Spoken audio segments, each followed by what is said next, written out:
اعوذ باللہ من الشیطان الرجیم بسم اللہ الرحمن الرحیم قال اللہ تعالیٰ فی القرآن المجید والفرقان الحمید رب اشرح لی صدری ویسر لی امری واحلل عقدۃ من لسانی یفقہوا قولی۔ محترم امیر مقامی جناب ظفر دیشمکھ صاحب اور ذمہ داران جماعت رفقہ جماعت، السلام علیکم ورحمۃ اللہ وبرکاتہ۔ میرے ذمہ جو ذمہ داری ہے وہ نریٹو بلڈنگ اور ڈسکورس اور جماعت کی جو پالیسی ہے اس کے تحت کچھ چیزیں انشاءاللہ ہم اس مختصر سے وقت میں سمجھنے کی کوشش کریں گے، کیونکہ آلریڈی ہمارے جو ڈیزائرڈ ٹائم ہے اس سے 45 منٹ دیر سے چل رہے ہیں۔ تو ہم یہ کریں گے کہ کسی موضوع کو صحیح انداز سے سمجھنے کا طریقہ یہ ہوتا ہے کہ 45 منٹ سے 1 گھنٹے تک میں آپ تمام کے سامنے اس کے کچھ موٹے خد و خال میں انشاءاللہ رکھ دوں گا، اور پھر اس کے بعد مزید 15 منٹ سوال جواب انشاءاللہ ہم رکھیں گے۔ تو میری گزارش رہے گی ذمہ داران سے بھی کہ 1 بجے مجھے تھوڑا سا رخصت دے دیں، کیونکہ مجھے نکلنا بھی۔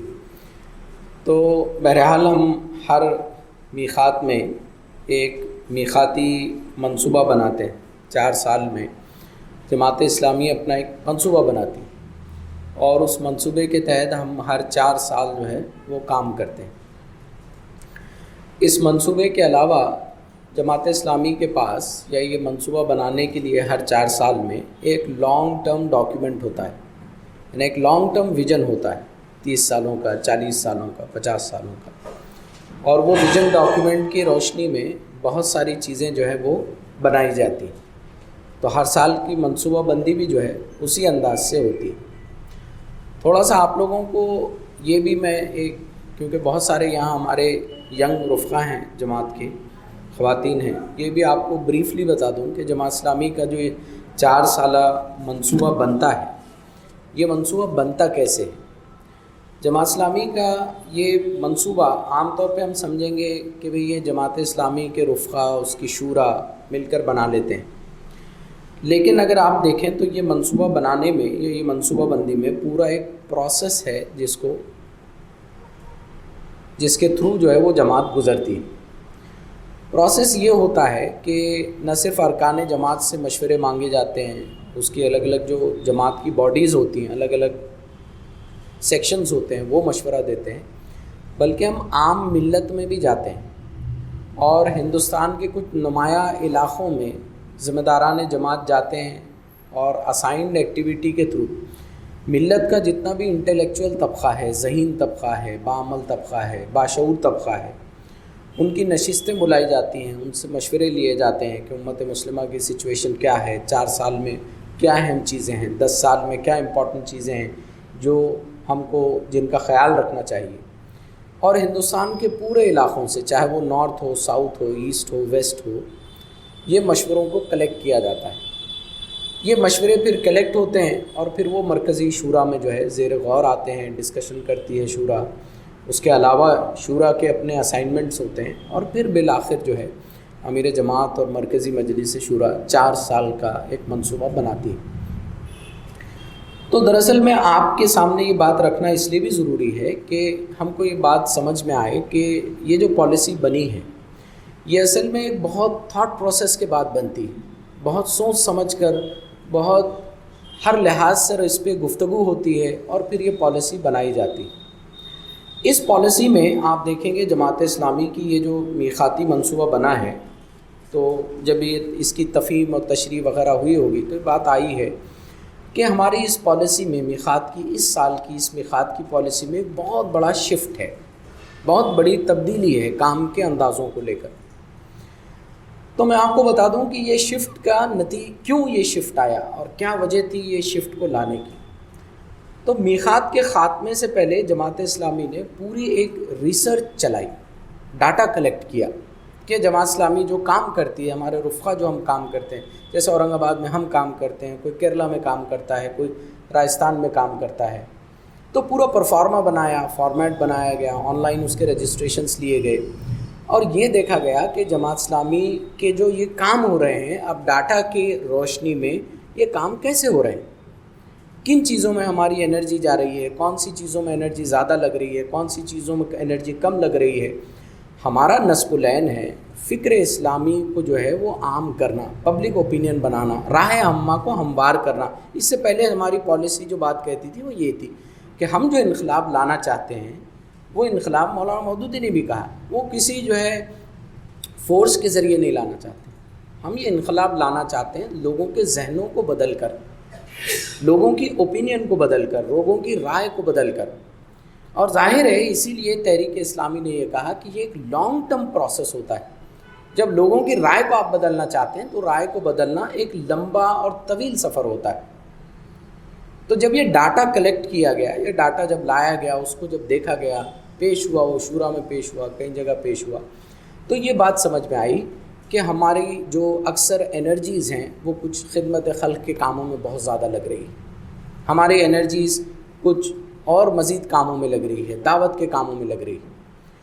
پھر اس کو انالائز کیا گیا اور دیکھا گیا کہ ہماری جو فکر ہے، جو انقلابی فکر ہے، جو اقامت دین کی فکر ہے، یہ اقامت دین کی فکر کو عام کرنے کے لیے ہم کو کن چیزوں کی ضرورت ہے۔ تو پھر ہمارا یہ جو پھیلاؤ تھا اس کو مرکوز کر دیا گیا، اس کو نیرو ڈاؤن کیا ہم، اور نیرو ڈاؤن کر کے ہم نے پالیسی میں کہا کہ یہ بنیادی اور لازمی امور رہیں گے، اور یہ امیر مقامی راست پورے رفقا کے ساتھ اس کو ڈیل کریں گے۔ ظاہر ہے ایک چیز جس کی کمی محسوس ہو رہی تھی وہ یہ تھا کہ راہ عامہ کی مثبت تبدیلی۔ تو ایک تو لانگ ٹرم گول ہوتا ہے، جیسے یہاں سے آپ دلی جانا چاہتے ہیں، دلی آپ کا فائنل ڈیسٹینیشن ہے، دلی پر بالآخر آپ پہنچنا چاہتے ہیں، لیکن جب سفر ہم پلان کرتے ہیں تو ہم کہیں گے کہ دلی تک جانے کے لیے سب سے پہلی منزل ہماری جو ہوگی، ہماری ٹرین جو یہاں سے نکلے گی وہ منماڑ تک جائے گی، منماڑ کے بعد پھر بھوپال آئے گا، مدھیہ پردیش آئے گا، پھر راجستھان آئے گا، اور پھر بالآخر ہم دلی پہنچیں گے۔ کیونکہ اگر ہمیشہ ہم دلی دلی دلی ہی پر نظر رہے تو دلی تک پہنچنا کیسے ہے یہ کام کئی مرتبہ مشکل ہو جاتا ہے، اس کو سمجھنا مشکل ہو جاتا ہے۔ اسی لیے کوئی بھی جب بڑا ٹاسک ہوتا ہے، بڑا کام ہوتا ہے، تو وہ بڑے کام کو چھوٹے چھوٹے کاموں میں بانٹنا بہت ضروری ہوتا ہے۔ جیسے اگر آپ کو ایک مثال کے طور پر یہ کہا جائے کہ اس کمرے میں ایک بہت بڑا ہاتھی ہے اور وہ ہاتھی کو آپ کو کھانا ہے، تو آپ بتائیے اس ہاتھی کو آپ کیسے کھائیں گے؟ یعنی چاکلیٹ کا ہاتھی ہے، اتنا بڑا چاکلیٹ کا ہاتھی، پورا کمرہ بھر کے ہاتھی جتنا بڑا رہتا ہے، اب وہ ہاتھی آپ کو کھانا ہے، تو آپ بتائیے کیسے کھائیں گے؟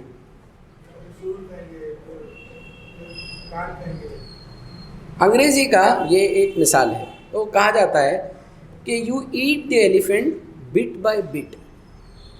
اگر آپ کو ہاتھی پورا کھانا، سونڈ کھائیں گے تو سونڈ آدھی منہ، سونڈ کا ایک پاؤ ٹکڑا بھی منہ میں نہیں جائے گا، تو سونڈ خود اپنے آپ میں اتنی بڑی ہے۔ تو اگر پورا ہاتھی آپ کو ہضم کرنا ہے، پورا پہاڑ اگر آپ کو چلنا ہے، تو آپ کیا کرتے ہیں؟ ایک قدم، ایک سیڑھی، ایک سیڑھی، ایک سیڑھی کر کے اس کو مکمل کرتے ہیں۔ تو یہی ہے اقامت دین کا جو سفر ہے، اس میں ایک سیڑھی اور منزل جو لگائی گئی ہے وہ یہ منزل ہے کہ اب ہم رائے عامہ کی ہمواری پر ہمارا یہ میقات کا مشن بیسڈ ہوگا، مشن ہمارا ہوگا، اور یہ مشن میں ہم کیا کریں گے؟ ہم رائے عامہ کو تبدیل کریں گے، پبلک اوپینین بنائیں گے، اسلام کے حق میں بنائیں گے، اقامت دین کے حق میں بنائیں گے، اور اسی کو کہا جاتا ہے نریٹو بلڈنگ، نریٹو بلڈنگ یا ڈسکورس۔ ہم عام طور پر جب بھی گفتگو کرتے ہیں، عام طور پر جب بھی جو ہے ہم بات کرتے ہیں، قرآن مجید کا ہم درس دیتے ہیں، ہم غیر مسلموں سے جو ہے ملاقات کرتے ہیں، ان سے تعلقات رکھتے ہیں، اس کے علاوہ ہم بہت سارے ایسے ایشوز ہوتے ہیں جو پولیٹیکل ایشوز ہوتے ہیں، تو ہر جگہ کی اپنی ایک معنویت ہوتی ہے، ہر جگہ کی گفتگو کی ایک انداز ہوتا ہے، طریقہ ہوتا ہے، لیکن کچھ چیزیں تو انڈرسٹوڈ ہیں، لیکن کچھ چیزیں وقت کے ساتھ شاید وہ دھندلی ہو گئی ہیں، تو ان کو ریوائز کرنا ضروری ہے۔ بات بہت سیدھی ہے، ہم جب والدین سے بات کرتے ہیں تو انداز گفتگو بالکل الگ ہوتا ہے، وہی اساتذہ ہمارے کالج میں ہوں گے، انداز گفتگو بالکل الگ ہوگا، وہی دوستوں کی مجلس میں بیٹھیں گے تو انداز بالکل الگ ہوگا۔ یہی اہمیت ہے اس بات کو سمجھنے کی کہ کس مجلس کی کیا نفسیات ہوتی ہیں، اور وہاں گفتگو کو کیسے رکھا جاتا ہے، گفتگو کو کیسے دل نشیں بنایا جاتا ہے، گفتگو کو کیسے ہمارے حق میں ہموار کیا جا سکتا ہے۔ اسی عمل کو نریٹو بلڈنگ کہا جاتا ہے۔ نریٹو بلڈنگ میں ہم 3 اہم پیراڈائمس یا 3 اہم چیزوں پر انشاءاللہ العزیز فوکس کریں گے. دیکھیں آج کی اگر آپ دنیا کو دیکھیں، آپ سب لوگ، بہت سارے لوگ کتابیں پڑھتے ہوں گے، کتابوں کا آپ نے مطالعہ کیا ہوگا. بہت ساری کتابیں آج آتی ہیں بھئی، سیلف ہیلپ کے لیے آتی ہیں، اپنی شخصیت کے ارتقاء کے لیے کتابیں لکھی جاتی ہیں. ذہنی پریشانی سے اگر آپ گزر رہے ہیں اس کو ٹھیک کرنے کے لیے جو ہے کتابیں لکھی جاتی ہیں. کچھ کتابیں ایسی ہوتی ہیں جو آپ کے جو ہے کانفیڈنس بلڈنگ کے لیے لکھی جاتی ہیں. عام طور پہ ینگسٹرز یہ کتابیں پڑھتے ہیں، بس سنجیدہ بہت پولیٹیکل، سوشل اور گہرے ایشوز پر عام طور پر مطالعہ نہیں ہوتا.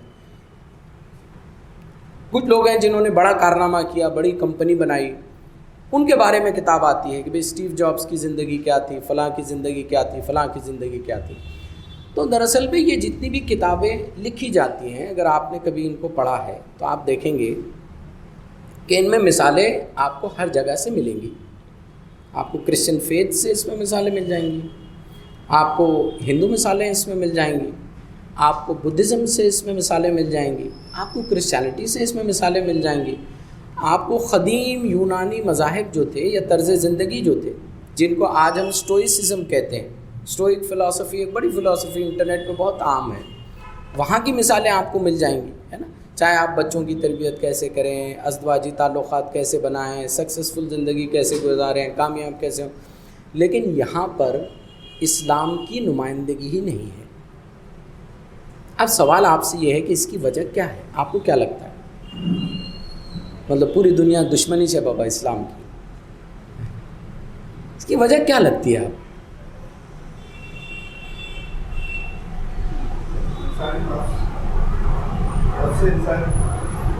ایمان پختہ نہیں ہے. کس کا؟ لکھنے والوں کا؟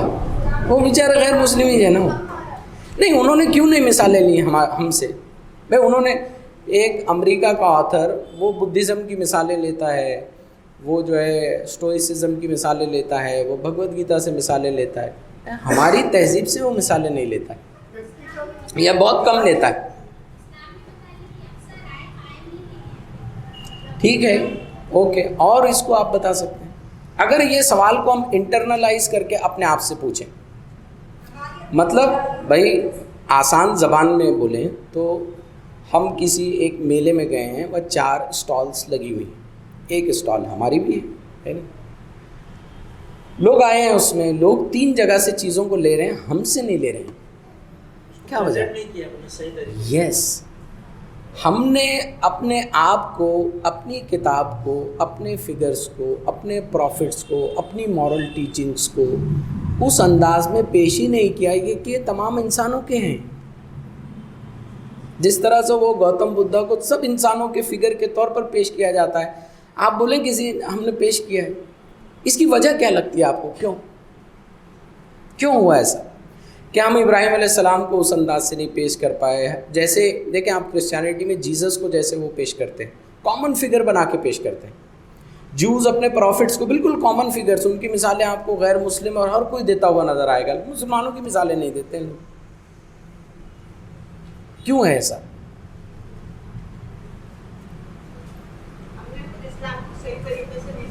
Very good. ایک تو ہم نے صحیح طریقے سے سمجھا نہیں، دوسرا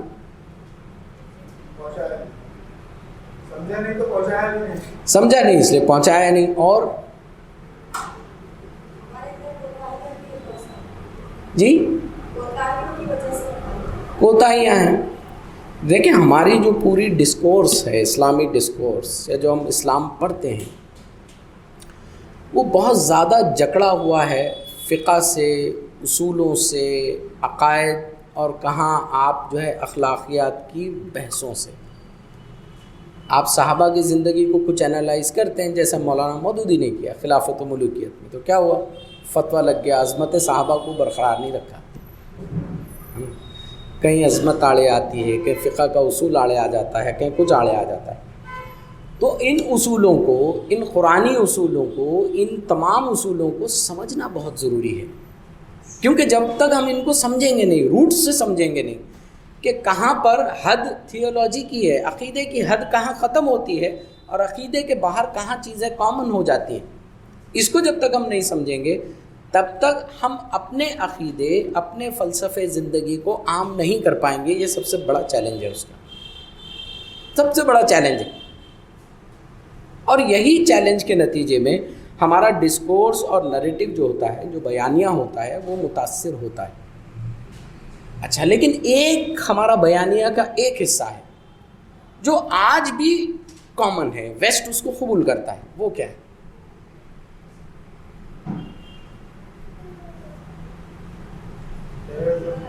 نہیں، وہ تو ہمارے اگینسٹ میں ہے.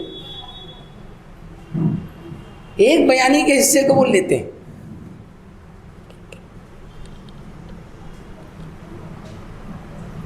کتابیں بھی لکھتے ہیں اس پر.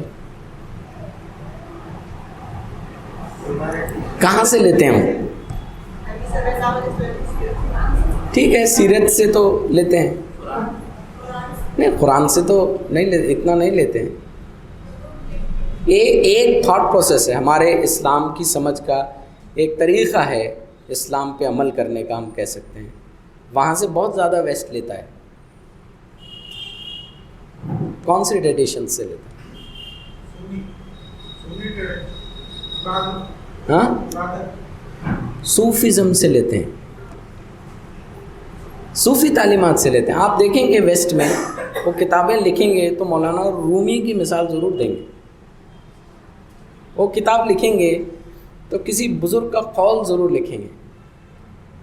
یہ کیوں ہوا؟ کیونکہ اسلامی تاریخ میں اسی نریٹو بلڈنگ کو حکایت کہا جاتا تھا. ہم گہرے ایمانی فلسفوں کو بیان کرنے کے لیے کہانیاں لکھتے تھے، حکایتیں لکھی جاتی تھی.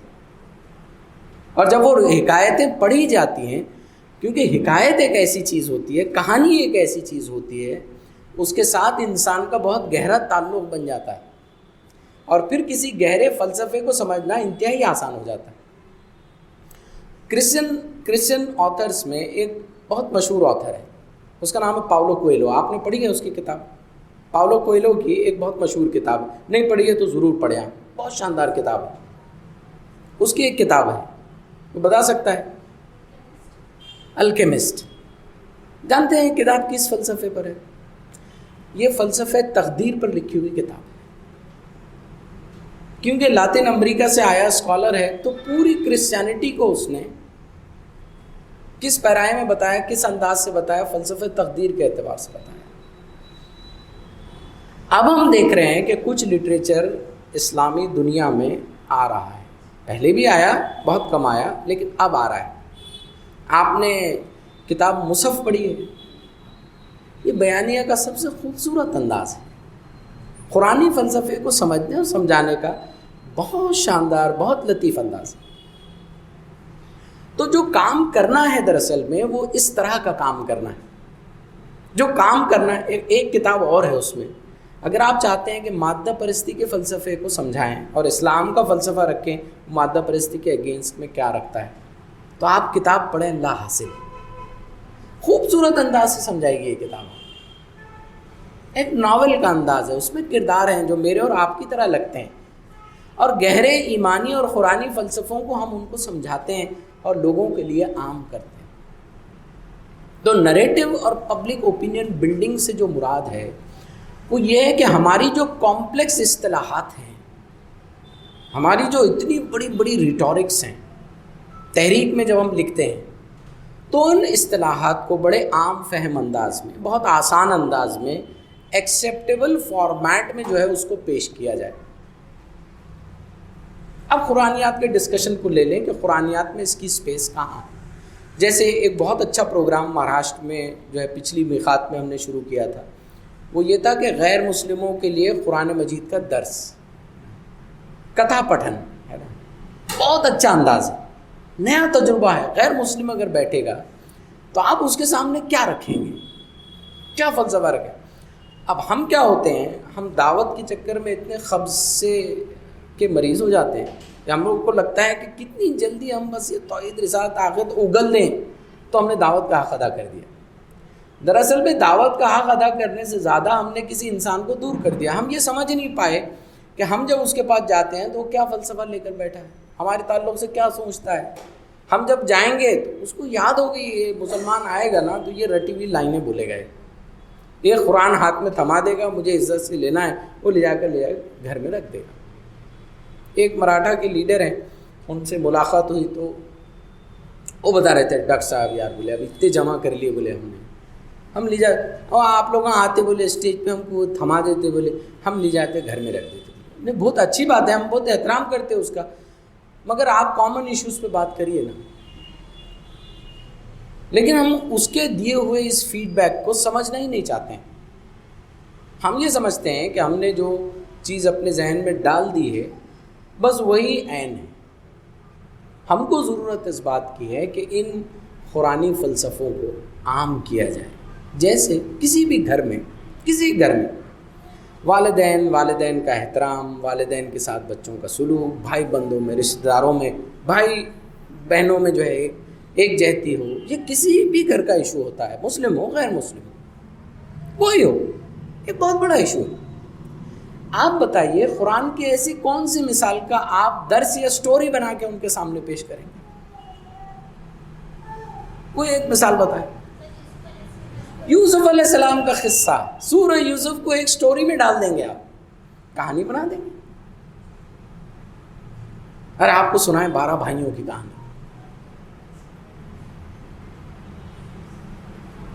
اس کو پیش کریں گے آپ، اور جب اس انداز سے پیش کریں گے تو آپ کا جو نبی ہوتا ہے وہ کسی اور کا بھی نبی بن جاتا ہے، اور کتاب سے تعلق خود بخود قائم ہو جاتا ہے۔ ہم کیا چاہتے ہیں؟ نہیں یہ قرآن ہے نا، ہم نے بول دیا نا قرآن ہے، اوپر سے بول دیا لو چلو مانو اس کو۔ ایسے نہیں ہوتا۔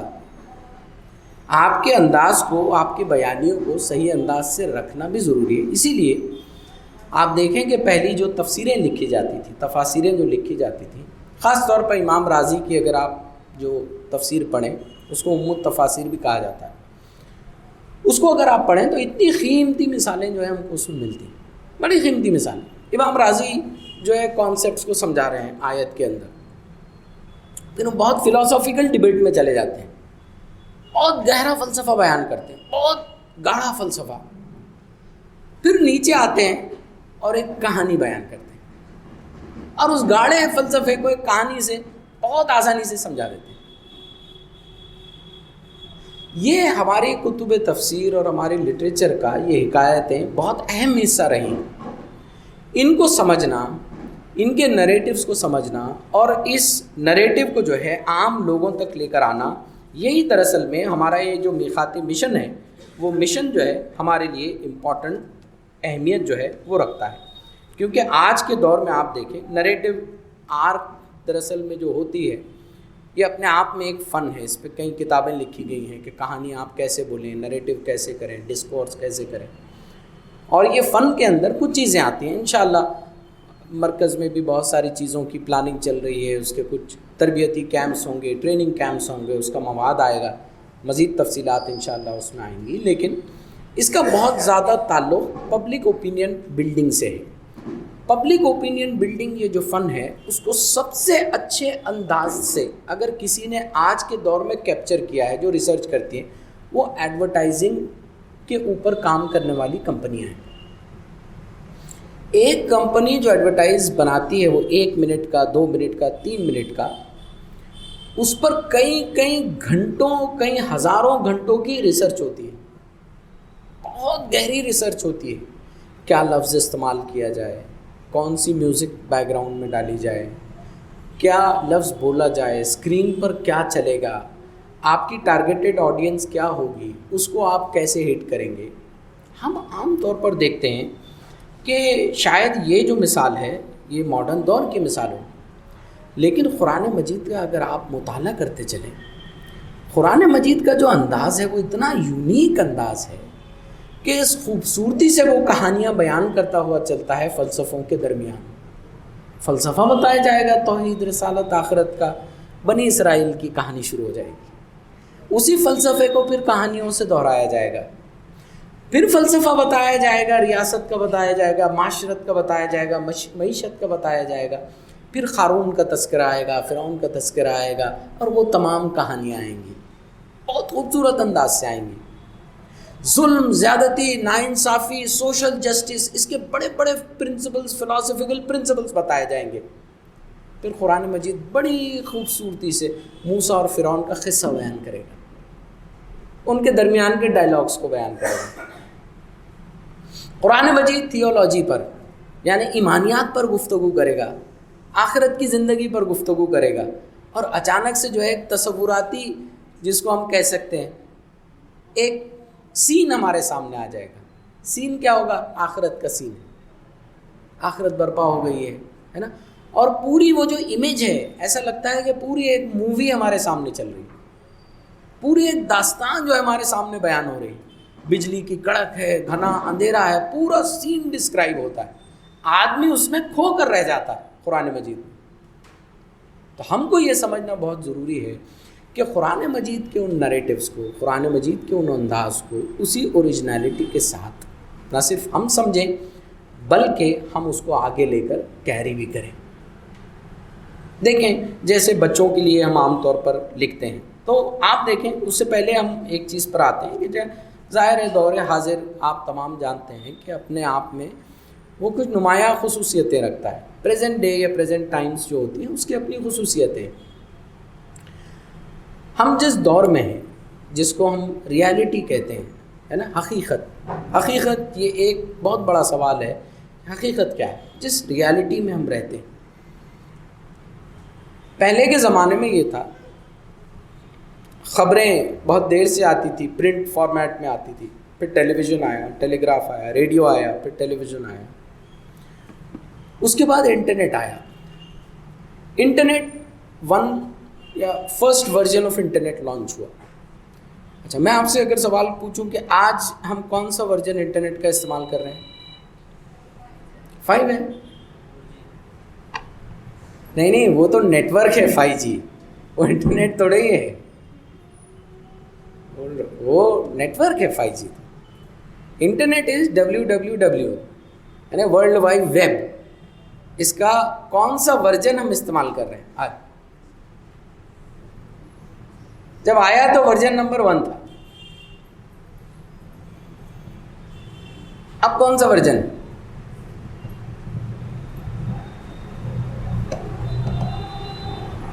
کون سا ورژن کوئی بتا سکتے ہیں؟ ینگ لوگ تو سارے اپڈیٹ ہونا چاہیے. آپ لوگ سب ریلز دیکھتے ہیں، سوشل میڈیا میں اکاؤنٹ دیکھتے ہیں، حجابی گرلز کی فوٹوز وغیرہ حدیثوں کے ساتھ ڈالتے ہیں. معلوم ہونا چاہیے ویب کا کون سا ورژن ہے. کون سا ورژن ہے ویب کا؟ آج جس ویب کو ہم استعمال کرتے ہیں وہ ویب 3.0 ہے، 3rd ورژن ہے. 2nd ورژن آلموسٹ خاتمے پر ہے، 3را ورژن آئے گا. 2nd ورژن کیا ہے انٹرنیٹ کا؟ آپ انٹرنیٹ کے اسکرین پر، اپنے موبائل یا کمپیوٹر کے اسکرین پر آپ آرٹیکلس بھی دیکھتے ہیں، ویڈیوز بھی سائملٹینیسلی دیکھ رہے ہیں.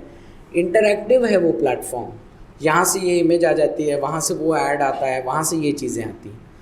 کوئی بھی چیز آپ کے جو ویژول فیلڈ کے اندر ایک کے بعد ایک آئے گی، الگ الگ انداز سے آئے گی. لکھا ہوا مٹیریل بھی رہے گا، بیچ میں ایک ویڈیو بھی رہے گا. آپ نیوز کا کوئی آرٹیکل دیکھیں، اس میں نیوز آرٹیکل چلتا ہے، بیچ میں یوٹیوب کا ویڈیو وہ ڈالتے ہیں، وہ ویڈیو بھی چلتا رہے گا سائملٹینیسلی. آپ کو پلے کرنے کی بھی ضرورت نہیں ہے، آڈیو پاز رہے گا لیکن وہ چلتا رہے گا. یہ ویب 2.0 ہے، اس کو 2 ڈائمینشنل ویب بھی کہا جاتا ہے.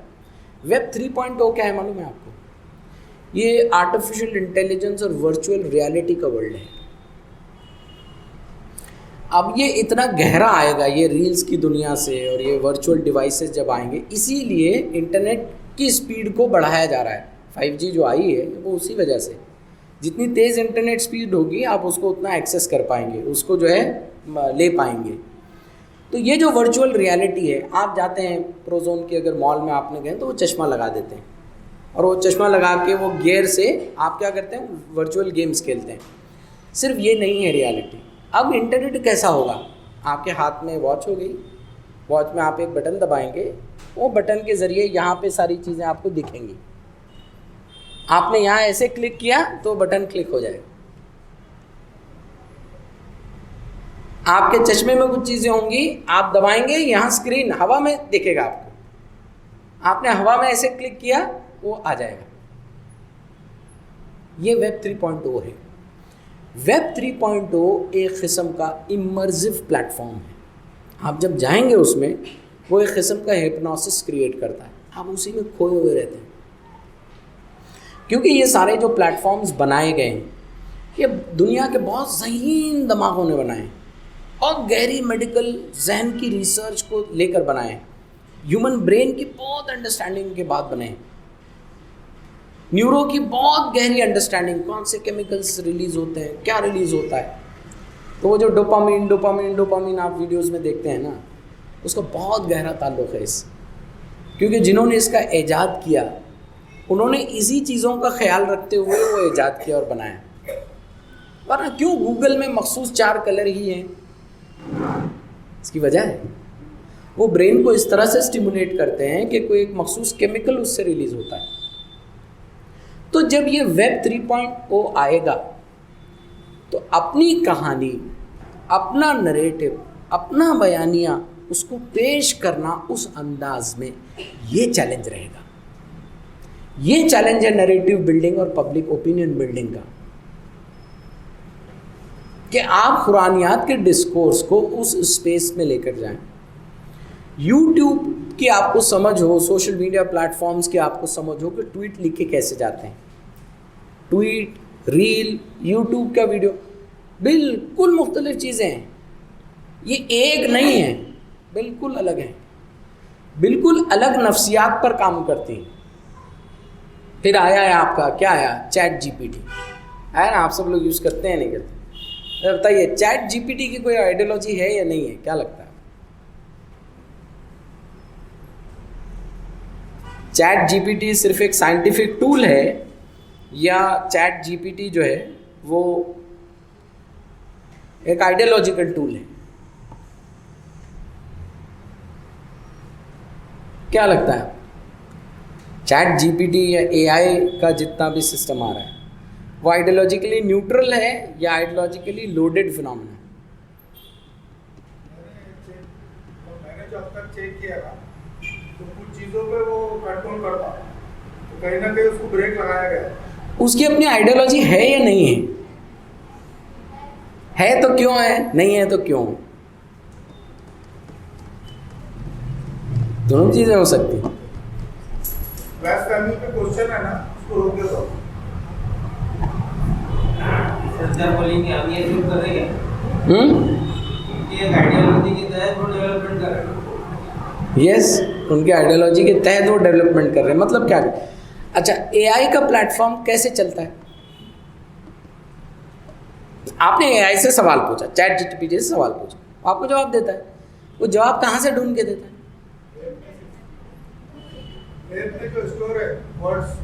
دنیا بھر کے لوگوں نے, انسانوں نے جو کچھ بھی لکھا یا اس موضوع پر بولا اس سب کو جمع کرتا ہے. پچھلے 20 سالوں کا, 40 سالوں کا ڈاٹا پورا جمع کرتا ہے اور آپ کو حاصل لا کر دیتا ہے. تو آپ بتائیے 20 سالوں سے مسلمانوں نے کچھ لکھا اور بولا ہے کیا؟ بولا ہے کیا؟ 1% سے بھی نیچے ہے ہماری پریزنس. جب ہماری پریزنس ہی نہیں ہے تو جو مٹیریل ہم کو نکال کر دیا جائے گا وہ آلریڈی انہی ڈیبیٹ سے, انہی آئیڈیالوجیکل آئیڈینٹیٹیز سے دیا جائے گا جو آلریڈی موجود ہیں اور ڈومیننٹ ہیں. تو آپ کو ہمیشہ جو جواب وہ دے گا وہ left, liberal, western, secular orientation کا جواب دے گا. اسلامی اعتبار سے آپ ہیں ہی نہیں, آپ نے استعمال ہی نہیں کیا نا, آپ نے اوپینینس کبھی ڈالے نہیں, سوشل میڈیا پہ آپ نے کوئی چیز ڈالی نہیں. تو آئیڈیالوجیکلی وہ ٹول ان اٹ سیلف وہ نیوٹرل نہیں ہے. تو بندے توحید جو ہے اس کی جو سمجھ ہوتی ہے, تحریک اسلامی کا جو آدمی ہے اس کی جو سمجھ ہوتی ہے وہ یہ ہے کہ ان ٹولز کا ہم استعمال کیسے کریں, ان کو کس طرح سے ہم برتیں. تو یہ دراصل میں ہمارے نریٹو بلڈنگ کا ایک بہت بڑا چیلنج ہے. وہیں سے ہم ماڈرن آئیڈیالوجیز, ریلیجن اور سائنس, کیونکہ یہ ڈسکشن بہت امپورٹنٹ اور ڈومیننٹ ہے. ہم دعوت دینے اگر کسی کو جاتے ہیں, کسی بھی کے بھی پاس ہم دعوت دینے کے لیے جب پہنچیں گے, یہ 3 چیزوں کی سمجھ بہت کلیئرٹی کے ساتھ ایک دائی کو ہونی چاہیے, ہم کو ہونی چاہیے. ماڈرن ریلیجنس کا, ماڈرن آئیڈیالوجیز کا, ریلیجن کا اور آپ کہیں کہ سائنس کا دراصل میں تعلق کیا ہے. دیکھیے ایک بین اوکری جو ہے یہ بہت بڑے رائٹر ہیں دنیا کے، ساؤتھ افریقہ سے آتے ہیں اور ساؤتھ افریقہ کی جو اپارتھائڈ ہے اس کے آتھر ہیں. ساؤتھ افریقہ میں جو کالوں پر ناانصافی ہوتی تھی اس پر لکھنے والے آتھر ہیں. ان کا ایک بہت مشہور سٹیٹمنٹ ہے، وہ نریٹو بلڈنگ یا ڈسکورس بلڈنگ کو بہت اچھے سے ڈیفائن کرتا ہے. وہ یہ کہتے ہیں کہ if you want to kill an army poison the wells, but if you want to kill a generation poison their stories. اگر آپ کسی فوج کو مارنا چاہتے ہیں، ہلاک کرنا چاہتے ہیں، تو کنوؤں کے اندر زہر ڈال دیجیے. فوجوں کو مارنے کا، دشمن کی فوجوں کو مارنے کا طریقہ ہوتا تھا، لیکن وہ کہتے ہیں کہ اگر آپ کسی قوم کی، کسی نسل کی جنریشنز کو تباہ کرنا چاہتے ہیں تو ان کی کہانیوں میں زہر ڈال دیجیے. اسی زہر کو آپ اسلاموفوبیا کہہ سکتے ہیں. ایک زہر ڈالا گیا چھوٹا سا، کئی صدیوں پہلے ڈالا گیا، قرآن نے اس کی تصحیح کی. کیا زہر تھا؟ ذبح ہونے والے اسماعیل نہیں، اسحاق. بس چھوٹا سا ایک چھوٹی سی تبدیلی کی گئی. صدیوں سے 3 بڑے مذاہب کے اندر بڑی بڑی جنگیں ہوئی، خون بہا. ایک مدعا ہے، ذبح کون ہوئے؟ ابراہیم ہوئے کہ اسماعیل ہوئے؟ ایک تبدیلی، اسحاق ہوئے. ایک چھوٹی سی تبدیلی. یہ دراصل میں نریٹو بلڈنگ ہے. یہ دراصل میں کسی بیانیے کو اپنے حق میں تبدیل کر رہا ہے. تو جب ہم سوشل میڈیا پہ کوئی بھی ڈومیننٹ ڈسکورس جب چلتا ہے، جیسے ابھی فلسطین اور اسرائیل کا ڈسکورس چل رہا ہے، تھوڑے دن پہلے کوئی ڈسکورس چلے گا، تو وہاں پر ہم کو اپنا نیریٹو بنانا ہوتا ہے. تو جب ہم اس ملک میں اپنا نیریٹو بنائیں گے، تو یہ ملک میں جب ہم اپنا نیریٹو بنائیں گے تو نیریٹو کی اصطلاح میں ایک اہم چیز بولی جاتی ہے جس کو کہا جاتا ہے میٹا نیریٹو. ایک بڑے بیانیے کو بنانا. آپ بتا سکتے ہیں کہ ہندوتوا نے جو میٹا نیریٹو بنایا ہے وہ 3 پارٹس میں ہے، صرف 3 پارٹس میں. سمپلیفائڈ فنڈا انہوں نے لوگوں کے دماغوں میں بٹھا دیا ہے. وہ کیا ہے؟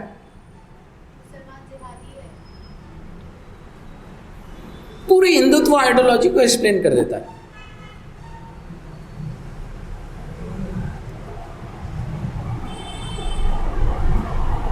کوئی بتا سکتا ہے؟ Simplified meta narrative. ایک جملے میں کوئی کھڑا ہوا RSS کا آدمی آپ کو سمجھا دے گا، ایک آدھا منٹ بھی نہیں لگے گا، پوری اسٹوری آ جائے گی. اور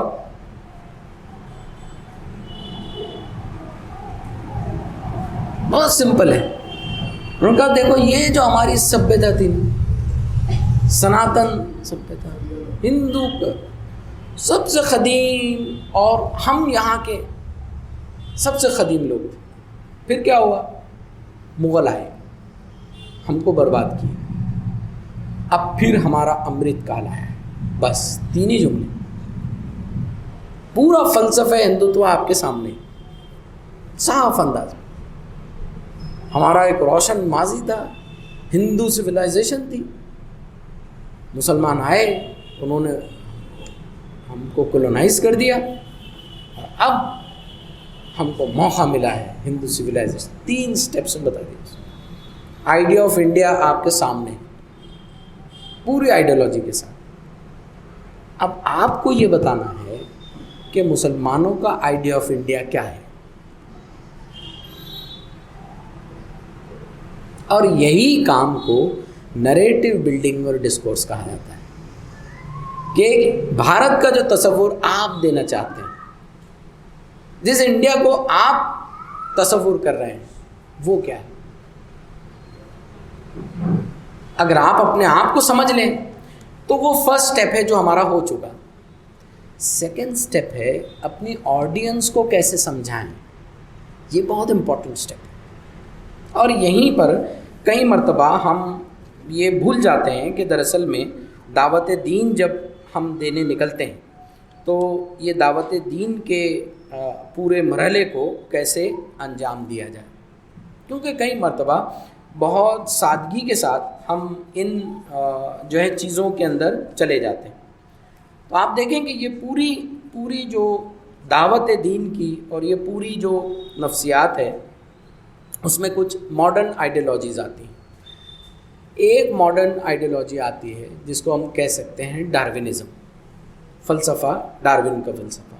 دوسری امپورٹنٹ آئیڈیالوجی آتی ہے جو سائیکلوجی کی دنیا سے آتی ہے، اس کو ہم کہتے ہیں فروئڈین فلسفہ۔ تیسری اہم آئیڈیالوجی جو دور حاضر میں بہت ڈومیننٹ ہے اس کو ہم کہہ سکتے ہیں نیو ایتھزم۔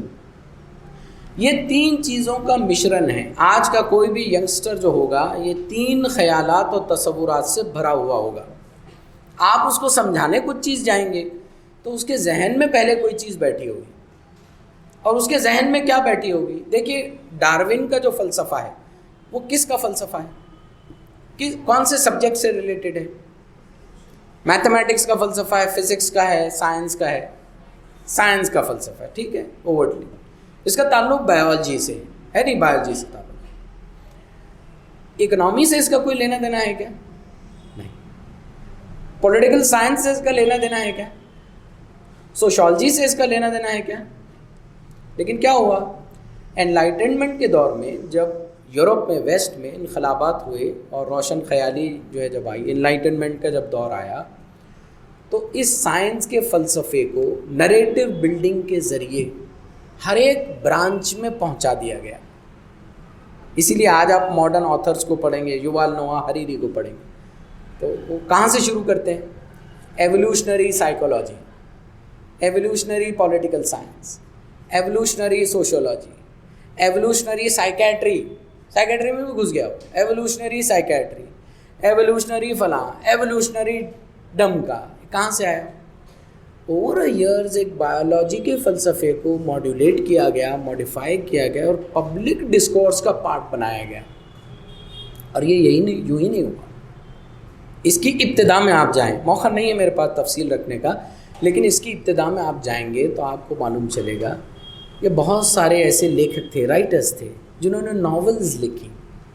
ڈاروین کے سائنسی فلسفے کو بیان کرنے کے لیے، اس کو کامن بنانے ناولز لکھی، انہوں نے سٹوریز لکھی، بڑی مشہور ناولز ہیں۔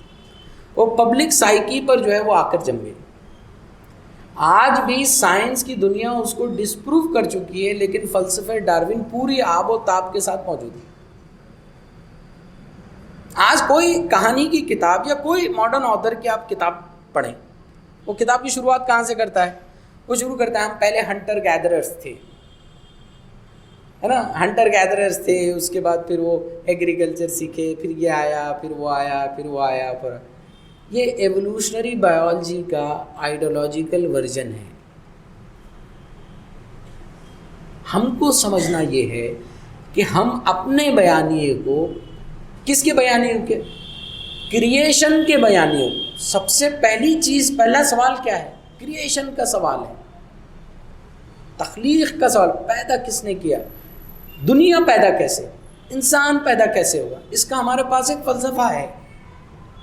تو سب سے پہلی چیز دائی ہونے کے اعتبار سے جب بھی ہم ڈسکورس رکھیں گے، سب سے پہلی چیز ہے جس کو یہ ماڈرن ایتھزم یا نیو ایتھزم جو ہے اس کے تین بڑے چیلنجز ہیں، آئیڈیالوجیکل چیلنجز۔ پہلا چیلنج وہ کہتے ہیں چیلنج آف ٹروتھ، سچائی کا چیلنج۔ حقیقت کیا ہے؟ بہت بڑا سوال ہے۔ دنیا کی حقیقت کیا ہے؟ بہت بڑا سوال ہے۔ مولانا مودودی نے بھی کتابیں لکھی ہیں نا، اس میں چھوٹی چھوٹی کتابچے ہیں ہمارے، وہی ہے نا، وہی بتاتے ہیں حقیقت کیا ہے۔ انہوں نے کہا کہ دراصل میں یہ اس کا پتہ کیسے لگایا جائے، اور یہ پتہ لگانے کا پورا جو عمل ہے یہ پوری طرح سے برباد ہو چکا ہے، اس میں سب فیک آئٹم بھرے پڑے۔ کون کہہ رہا ہے یہ؟ آپ اگر ماڈرن لائبریریز میں جائیں گے، کوئی بک سٹور پہ آپ جائیں گے تو آپ کو دیکھے گا وہاں ریچرڈ ڈاکن کی کتاب ملے گی، سیم ہیرس کی آپ کو کتاب ملے گی، کوئی اور آتھر ہے، 4 بڑے اس کے آئیڈیالوگس ہیں، ان کی کتاب، ان میں سے کسی کی کتاب آپ کو ملے گی۔ جانتے ہیں اس کا اثر کتنا ہے؟ اس کے اثرات کتنے گہرے ہیں. آپ کسی بک سٹور پہ جائیں نا تو اس کے مراٹھی سیکشن میں جائیے. آپ مراٹھی سیکشن جب دیکھیں گے تو آپ کو دیکھے گا کہ ساری کتابوں کے ترجمے ہو گئے, ملینز میں بکتے ہیں. ترجمہ وہی ہوتا ہے کہ اس کا تعلق بزنس سے, ترجمہ اسی کا ہوگا جو بکتی ہے, اور جو بکے گی وہی. حال ہی میں مجھے جو ہے سعودی عرب جانے کا موقع ملا, تو میں دمام گیا تھا, میری بہن رہتی ہے وہاں, تو مجھے بہت ساری وہاں لائبریریز ہیں, بک سٹورز ہیں عربی کی, وہاں جانے کا موقع ملا. ایک جو بک سٹور ہے وہاں کی بہت بڑی, یعنی 4 منزلہ عمارت ہے, وہ بہت بڑی, 5000 اسکوائر فٹ پر. وہاں جانے کا موقع ملا. وہاں جا کر میں نے کتابیں دیکھی تو آئی واز سرپرائزڈ.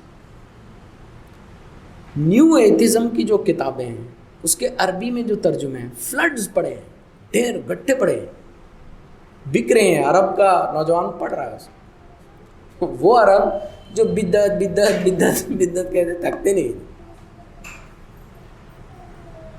بنیادی عقائد کے اوپر جو کتاب ٹکر مار رہی ہے, جس کو توڑ رہی ہے, ان کی نسل 1.5 سے پڑھ رہی ہے. ظاہر ہے میں اور آپ بھی پڑھتے ہیں, ہمارے بھی یکسرز پڑھیں گے, غیر مسلم آڈینس بھی پڑھ رہی ہے. تو ان کے ذہن میں سب سے بڑا جو پہلا چیلنج ڈالا گیا ہے وہ یہ کہ بھی جنت کہاں ہے, فرشتے کہاں ہیں, یہ جو بولا کہاں ہے. انہوں نے چیلنج کیا دیا, انہوں نے چیلنج یہ دیا کہ دیکھو یہ مذہب نے سب کو نا بیوقوف بنایا. بیوقوف کیسے بنایا؟ وہ کہا کہ یہ حقیقت کو کون ہے جو پہچانے, اصل میں کس کو پہچاننا چاہیے اس حقیقت کو؟ تو انہوں نے کہا سائنسداں کو. تو انہیں ہم یہی تو بول رہے ہیں, سائنسداں چھوڑ کے مولوی سمجھا رہے ہیں, پادری سمجھا رہے ہیں, پجاری سمجھا رہا ہے. تو حقیقت کس سے سمجھنی چاہیے؟ سائنسداں سے سمجھنی چاہیے, تھیولوجین سے سمجھنی چاہیے. یہ سب سے بڑا چیلنج انہوں نے دیا, کہا کہ بے وقوف ہیں. اس کا جواب بھی ہم کو سمجھنا جو ہے وہ بہت اہم ہے. اور اس کا جواب آپ اگر مولانا مودودی کی تحریروں کو پڑھیں گے تو آپ کو ملے گا مولانا مودودی نے وحی اور عقل ان کے ربط کو بتایا گیا ہے. الہامی چیزیں وہ جو انسان کی حس کے پرے ہیں, ان کا علم کسی انسان کو کسی سائنسی عمل سے نہیں ہو سکتا ہے.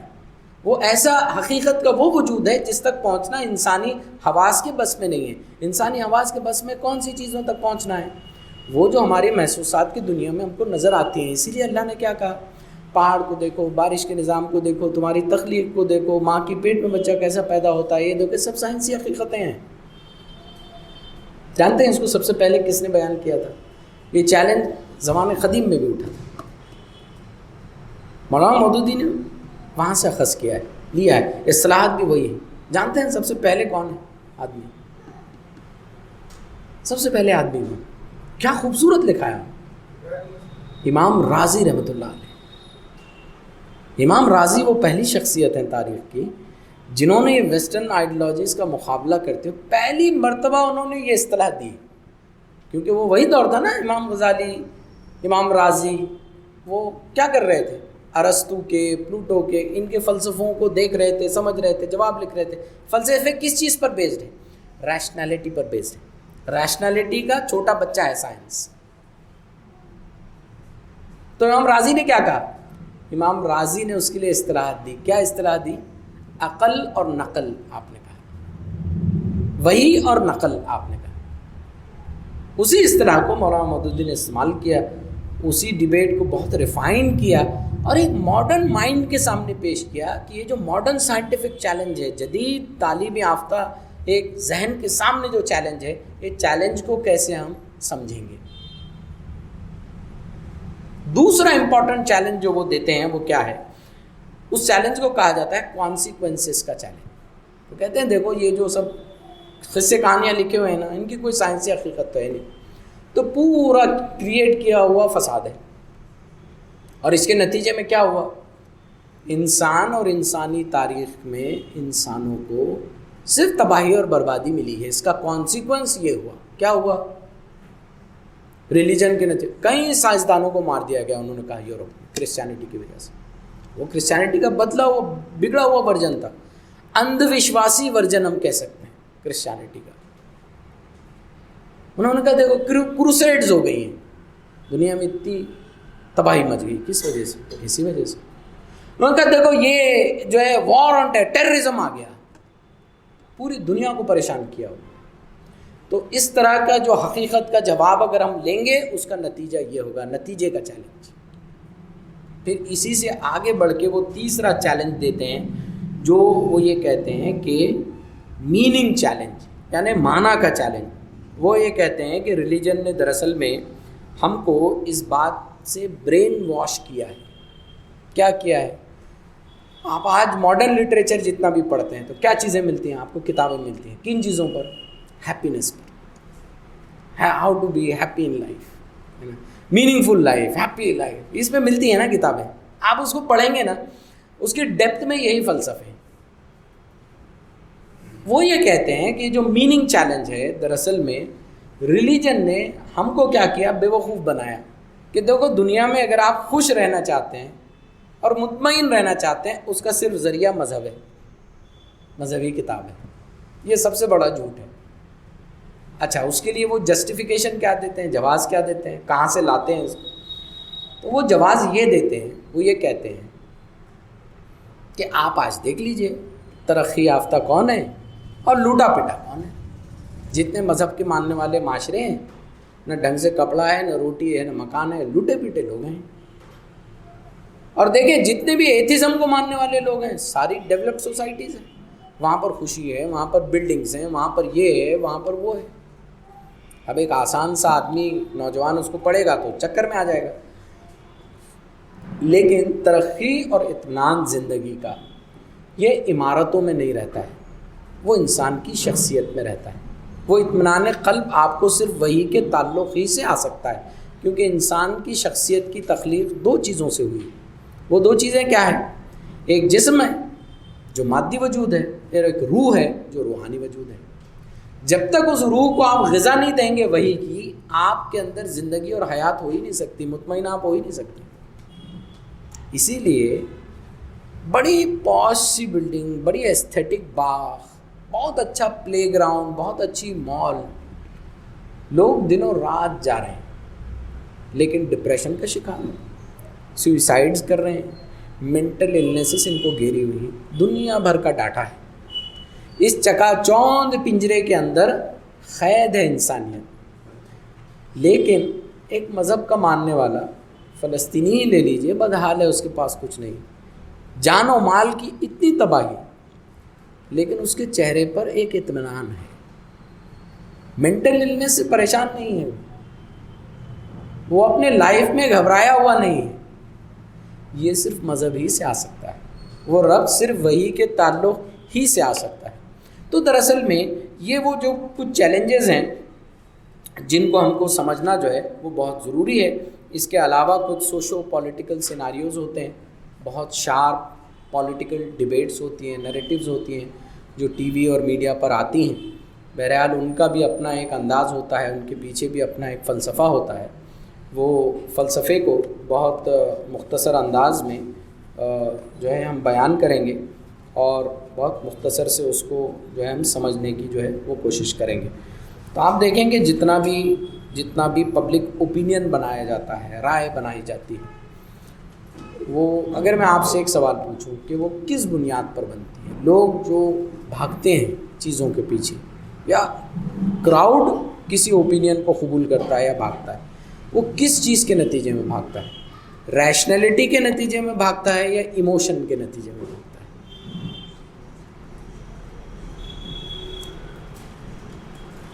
ریشنلٹی کے نتیجے میں بھاگتا ہے کہ ایموشن کے نتیجے میں؟ میں اگر آپ سے یہ کہوں کہ دیکھیے اب اسرائیل میں کچھ زمین تو بچی نہیں، سارے پر تو اس کا اسرائیل کا قبضہ ہے، اب لڑ کر کیا کریں گے؟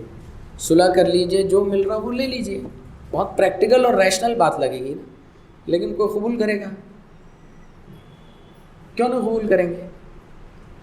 اس لیے کہ ہم بحیثیت انسان جو ہیں، جو ہارڈ وائر کیے گئے، ہماری جو شخصیت بنائی گئی ہے، وہ ہمارے برین کے ڈیپ روٹڈ پارٹ میں ایموشنز ہوتے ہیں، اس سے بنتی ہے. وہی ہمارے فیصلوں پر کانشیسلی یا سب کانشیسلی اثر انداز ہوتی ہے. اسی چیز کو دیکھ کر آج بڑی بڑی سیاسی پارٹیاں، انہوں نے کیا کیا ہے؟ باضابطہ نیٹ ورکس بنائے اور وہ نیٹ ورکس بنا کر ریسرچ بنا کر بڑے بڑے پولیٹیکل کیمپینز چلائے جاتے ہیں.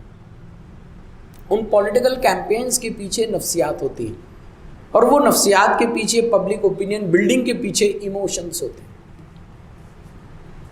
ایموشنز ہوتے ہیں. آج آپ دیکھیں 1977 وہ سال تھا جب اسرائیل میں ایک بہت بڑی تبدیلی ہوئی. وہ تبدیلی کیا ہے؟ وہ تبدیلی یہ ہوئی کہ پہلی مرتبہ اسرائیل میں 1977 میں وہ لیکوڈ پارٹی سے لیبر پارٹی سے گورنمنٹ نکل کر لیکوڈ پارٹی کے ہاتھ میں آئی. لیبر پارٹی ایک سوشلسٹ زائنزم کو مانتی ہے، ہم کہہ سکتے ہیں تھوڑی سی لبرل ہے. لیکوڈ پارٹی آپ یہ کہہ سکتے ہیں کہ وہاں کی ہے یہاں کے ہندوتوا کی طرح پارٹی ہے، right wing conservative extreme ideological party.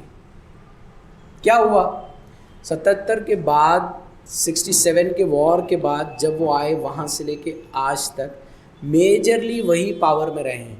انہوں نے پوری ڈائنامکس اسرائیل کی بدل دی. Extreme right wing emotional thought. جب جب لیبر پارٹی کی گورنمنٹ بنی، سرکار بنی اسرائیل میں، امن ہوا، معاہدے ہوئے، اسرائیل نے اپنے قبضہ کیے ہوئے علاقوں کو چھوڑا اور واپس آیا وہ انٹرنیشنل ریگولیشنز. پھر کیا ہوا؟ وہ لیبر یا لبرل جو پرائم منسٹر تھا اس کو اڑا دیے. کنہوں نے اڑائے؟ انہوں نے اڑا دی. کیوں؟ کیونکہ وہ معاہدہ کر رہا تھا. تو آج جو ایکسٹریم ایموشنل پورا کا پورا اسرائیل کے اندر بنا ہے، پوری دنیا میں بنا ہے کہ یہاں ہندوستانی سیاست بھی ایک بڑی کروٹ لے رہی ہے. ہندوستان کا سیکولر جو آج تک کے چلا تھا وہ 2014 کے بعد اب اوورٹلی رائٹ ونگ ہندوتوا کی طرف پوری طرح سے مڑ گیا. اور یہ ایک ایموشنل فنامنا ہے جس کے اندر پولیٹکس ایک رول پلے کرتی ہے. اس کی بڑی اچھی مثال جو ہے ہم کو فرعون اور موسیٰ علیہ السلام کی جو ہے وہ گفتگو میں ملتی ہے. فرعون اور موسیٰ علیہ السلام کی گفتگو کی بڑی خوبصورت مثال قرآن مجید نے دی. موسیٰ علیہ السلام آتے ہیں، ظاہر ہے وہ جب خون اور قتل ان سے ہو گیا تھا پھر موسیٰ علیہ السلام چلے گئے تھے بھاگ کر. وہاں سے جاتے ہیں، پھر ان کو وحی آتی ہے، اللہ تعالیٰ ان کو حکم دیتے ہیں کہ بھئی اب جاؤ فرعون کے پاس. فرعون کون تھا؟ وہ کہ آپ کا آج کے جیسا ڈیموکریٹکلی الیکٹڈ کوئی پریسیڈنٹ نہیں تھا. وہ آپ اس کے خلاف دھرنا ڈیمانسٹریشن کر. فرعون تھا وقت کا خدا. قرآن نے اس کو جگہ دی باطل کے طور پر. باطل کو اگر سمجھنا ہے تو قرآن نے اس کو ایگزمپلیفائی کیا. دیکھو یہ ہوتا ہے باطل، یہ طاغوت ہوتا ہے، یہ اس کی مثال ہے، سب سے بڑی مثال وہ ہے فرعون. دنیا بھر کی طاقت اس کے پاس. موسیٰ علیہ السلام کو حکم ہوا، موسیٰ چلو جاؤ فرعون کے پاس. فرعون کا کیا ڈکلیریشن تھا؟ انا ربکم الاعلی، میں سب سے ٹاپ پہ میں ہوں. موسیٰ علیہ السلام جاتے ہیں. موسیٰ علیہ السلام اپنی بات رکھتے ہیں. وہ بات جو ہے وہ قرآن مجید کی وہ 3 آیات میں آتی ہیں. یہ جتنا بھی پولیٹیکل آپ دیکھیں کہ ڈیبیٹ چلتا ہے، نیوز روم ڈیبیٹ چلتی ہیں، وہ ساری چلتی ہیں، وہ اسی طرح کے اورینٹیشن پر جو ہے وہ چلتی ہیں. سب سے پہلی بات وہ کیا کہتے ہیں؟ وہ کہتے ہیں، وہ موسیٰ علیہ السلام کہتے ہیں کہ انا رسول رب العالمین، میں اللہ کا رسول بنا کر جو ہے تمہارے پاس بھیجا گیا. اب آپ کو لگے گا کہ یہ کوئی عام بات ہے، جیسے دائی جاتے کسی کو بول دیتے، عام بات لگی. آپ یہ ڈکلیریشن کر رہے ہیں فرعون کے دربار میں جا کر کہ دیکھو بیٹا تمہاری حیثیت کچھ نہیں. فرعون کے دربار میں یہ ڈکلیریشن، اللہ کا رسول بنا کر میں بھیجا گیا ہوں تمہارے پاس. دوسرا وہ کیا کہتے ہیں؟ ان ارسل معنا بنی اسرائیل. دیکھو یہ بنی اسرائیل کو جو تم نے قید کر لیا ہے نا، یہ بنی اسرائیل کو جو ہے ان کو قید سے جو ہے تم چھڑا لو. ان کو جو بندی بنا کے رکھا ہے تم نے، ان کو چھوڑ دو. کوئی ہمت کرے گا کوئی فرعون کے دربار میں؟ ڈیرنگ کرے گا کوئی کرے گا ڈیرنگ اتنی بات کہنے کی؟ اتنی ہمت جٹائے گا یہ بولنے کا کہ ظلم کر رہے ہو بنی اسرائیل کے؟ کوئی نہیں کرے گا. پورا دربار سٹ ہے, پورا دربار جو ہے وہ دیکھ رہا ہے. اب فرعون کے پاس کیا ہے؟ 2 ہی آپشنس ہیں. اس طرح سے اگر کوئی اور بات کرتا تو کیا کرو؟ قتل کر دو اس کا, ٹپکا دو اس کو وہیں, بولو لے کے جاؤ اس کو غائب کر دو. فرعون کر نہیں سکتا, اوپن چیلنج ہو گیا پورے دربار میں. فرعون کیا کرتا ہے؟ فرعون ایک آرگیومنٹ رکھتا ہے, اس کو نریٹو کی زبان میں ایڈ ہومینم فیلیسی کہا جاتا ہے. ایڈ ہومینم فیلیسی جو ہے ایک بہت ہی خوبصورت فیلیسی ہوتی ہے, جہاں پہ آپ آرگیومنٹ کو تبدیل کر کے آپ کیا کرتے ہیں, آپ جو ہے ایموشنل اینگل اس میں لا کے پوری ڈیبیٹ کو چینج کر دیتے ہیں. اس فیلیسی کا مقابلہ کرنا دنیا کا ٹفسٹ چیلنج ہے. اگر آپ کو کہیں کسی اسٹیج پر کسی جگہ یہ فیلیسی مل جائے, بہت مشکل ہوتا ہے اس کا جواب دینا. یہی فیلیسی جو ہے نا, وہ اس کو کہا جاتا ہے آسان زبان میں جس کو کہا جاتا ہے کیریکٹر اسیسینیشن. آپ دیکھیں پوری اپوزیشن پارٹی کی طاقت کو, پوری اپوزیشن کی فلسفی کو ایک جملے سے توڑ دیا گیا. وہ کیا ہے؟ پپو. اتنا شاندار جملہ ہے یہ کہ سب کچھ ہر چیز کو ڈھا دیتا ہے اور سب مزہ لے رہے. فرعون بھی تھا نا بہت ہوشیار, انہیں کیا کیا؟ انہیں بھی پھر چال چلا. اس نے کیا بولا؟ الم نربک فینا ولیدا. ارے دیکھ کیا بات کر رہے ہیں ہمارے سامنے, ہم نے پیدا کر کے پال پوس کے بڑا کرے یار تیرے کو.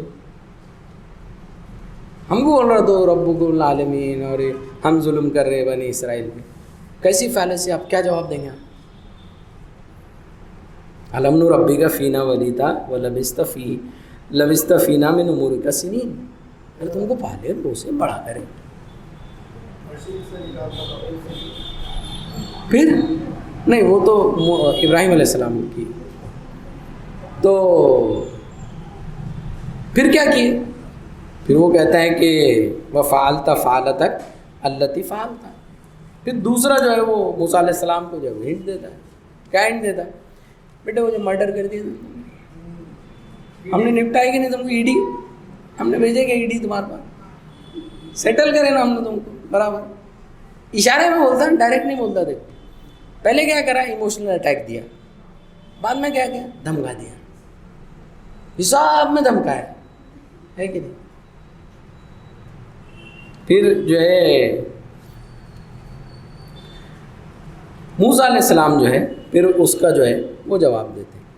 موسیٰ علیہ السلام کہتے ہیں کہ وفعلتها من الضالین, کہ موسیٰ علیہ السلام کہتے ہیں کہ ٹھیک ہے بھائی زیادہ باتیں مت کرو, چھوٹا تھا میں بچہ ہے, میرے کو کیا سمجھتی ہے اس میں, چپ ٹینشن لے رہے تم.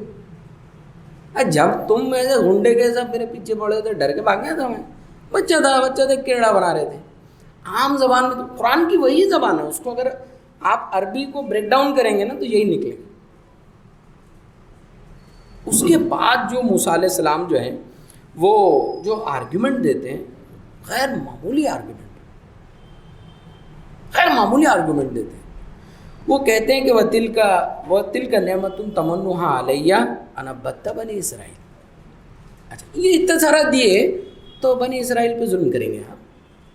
ایسا کیسے ظلم کرتے ہیں انسانوں پہ؟ پوری طرح سے بولڈ کر دیا اس کو.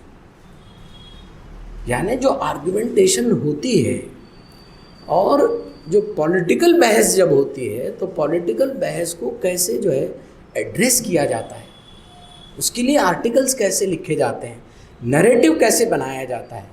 فلسطین کے حق میں رائے بنائے تو کیسے بنائیں گے, ہم وار کریں گے. مسلمانوں پر ہو رہے ظلم پر یا دلتوں پر ہو رہے ظلم پر آپ رائے بنائیں گے تو کیسے اس کو پریزنٹ کریں گے. بہت اہم فن ہے, اور اسی فن کو نریٹو بلڈنگ اور ڈسکورس کہا جاتا ہے. تو ہماری میقات کا, ہماری پالیسی کا یہ میقاتی مشن ہے کہ اس میقات میں ہمارا یہ مشن رہے گا کہ ہم پبلک اوپینین کو اپنے لیے ہموار کریں گے. ہم مسلمانوں کے اندر کانفیڈنس بلڈنگ کا کام کریں گے. ہم اپنی پازیٹیو چیزوں کو لوگوں کے سامنے لے کر آئیں گے. یہ سارا ہمارے ساری کچھ چیزیں جو ہے یہ ہمارے پالیسی میں لکھی ہوئی ہے.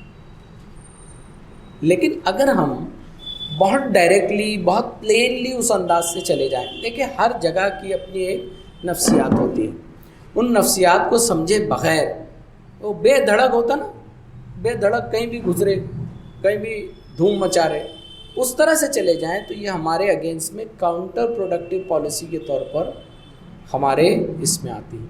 تو اس کو سمجھنا بہت ضروری ہے اور اس کو امت مسلمہ کو سمجھانا بہت ضروری ہے. صرف ہمارا کام نہیں ہے، یہ امت مسلمہ کا کام ہے. مسجد پریچیوں سے بڑھ کر آگے آپ کے خطبات اور دروس کی مجلسیں آپ غیر مسلموں کے لیے مسجدوں میں لگا سکتے ہیں. مسجدوں کا جو رفاعی اور فلاحی کردار ہے اس کو سامنے آپ لا سکتے ہیں. ساری چیزیں ہماری پالیسی کہتی ہے، چھوٹا پروجیکٹ نہیں ہے. ہم جو کہتے ہیں کہ بھائی ہم ایک اسلامی بستی تیار کریں گے، وہ اسلامی بستی کا ماڈل کیا ہے؟ بیچ میں ایک گروپ میں ویڈیو بھی جو ہے وہ میں نے شیئر کیا تھا، تمل ناڈو کا یا ساؤتھ کا وہ ویڈیو ہے. وہ اسپیچ دینے والا پیسٹر ہے، پادری ہے، اور وہ اس علاقے کے بارے میں شہادت دے رہا ہے کہ وہاں کوئی پولیس اسٹیشن نہیں. یہ کسی خوابی خیالی اور کتابی دنیا کی بات میں نہیں کہہ رہا ہوں، یہ 2021 22 23 کی بات کہہ رہا ہوں، 2022 2023 کی بات کہہ رہا ہوں. لوگوں نے ایسا کر دکھایا، لوگوں نے ایسا نمونہ بنایا جس کی مثال دوسرے دے رہے ہیں کہ یہاں اتنا امن ہے، اتنا سوشل جسٹس ہے، اتنی زبردست اخلاقیات ہیں، اتنی زبردست صاف صفائی ہے. کیسے ہوگا؟ یہ آپ کے میرے تبصرے سے نہیں ہوگا. نہ تبصرہ کر رہے ہیں، سب کو معلوم ہے کچرا پڑا ہوا ہے، آپ کا تبصرہ کیا ہے اس میں؟ سب کو معلوم ہے روڈ خراب ہے، سب کو معلوم ہے ڈرینیج کا مسئلہ ہے، سب کو معلوم ہے کوڑا کوئی پھینک دیتا، سب کو معلوم ہے. نئی بات کیا کر دی آپ؟ ہم جماعت اسلامی کے تبصرہ کر رہے ہیں. تو کیا کر رہے ہیں تبصرہ؟ سب کو معلوم ہے، پورا اخبار وہی لکھتے رہتا، دن رات وہی لکھتے رہے، روتے رہتے بس. ایک بچی نے اسلام قبول کیا، جانتے ہیں کیوں اسلام قبول کیا اس نے؟ بہت ساری چیزیں چھوٹی چھوٹی ہوتی ہیں، ہم کو نظر نہیں آتی ہیں، لیکن اس کا بہت امپیکٹ ہوتا ہے. اس نے کیوں اسلام قبول کیا؟ اس نے کہا کہ میری ماں جب اس کا انتقال ہوا، میں نے دیکھا کہ اس کو جلا رہے ہیں، مجھے جو صدمہ لگا اس سے، جو تکلیف ہوئی، مطلب وہ کہہ رہے کہ میں بیان ہی نہیں کر سکتی، رات کی نیند ہی اڑ گئی میری. کیا ایسا سلوک؟ اس کے بعد جب میں نے دیکھی کہ مسلمان اپنے جنازے کو کیسا احترام دیتے ہیں، اسلام قبول کر لیا اس نے. یعنی دنیا کی قوموں میں یونیک ہے میں اور آپ، کہ جو اپنے مرے ہوئے انتقال کیے ہوئے لوگوں کو کیا احترام دیتے ہیں. لیکن ہم نے سوچا ہی نہیں کبھی. صفائی سے غسل دیتے ہیں، نہلاتے ہیں، بال جماتے ہیں، ان کے خوشبو لگاتے ہیں، صاف کپڑوں میں لپیٹتے ہیں، خوبصورت بڑے احترام کے ساتھ ان کو خبر میں ڈالا جاتا ہے. جو دعائیں اس پر ہم پڑھتے ہیں، کیا معیار ہے اس کا دعا کا، کیا اسٹیٹمنٹس ہیں وہ، کیا غیر معمولی وقار ہے امت مسلمہ. لیکن یہ جو ہے، یہ چھوٹی چھوٹی چیزیں کبھی بھی ایک بڑے معاشرے کے سامنے ہم رکھ نہیں پائیں. یہ ہمارا فیلیئر ہے، اور ہم کو جو ہے ان کو اسی انداز سے جو ہے رکھنے کی ضرورت ہے. اسی کو نریٹو بلڈنگ، ڈسکورس اور ہماری پالیسی جو ہے اس کو انہی الفاظ سے جو ہے وہ یاد کرتی ہے. تو ہم اللہ تعالیٰ سے دعا کرتے ہیں کہ اللہ تعالیٰ ہم کو ان تمام چیزوں کو سمجھنے کی توفیق عطا فرمائے.